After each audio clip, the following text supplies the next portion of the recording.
Kaibigan, almusal tayo. Matching mga natira kong ulam kagabi. Asin at saka ampalaya. Yung tanim ko dyan, maliliit. Dik-dik, huwag nyo nalutuin. Sarap. Mahilig talaga ako sa gulay, lalo sa pait. Kasi alam ng mga kapatid ko, alam mo yung bangos pag niluto ko yan, pag akong pinagluto mo, hindi ko tatanggalin yung abdo kasi yun yung paborito ko. Nakakain tayo. Ang luto.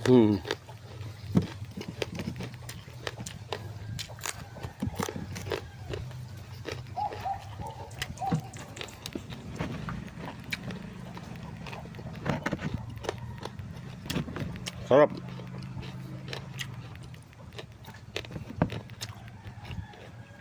Okay.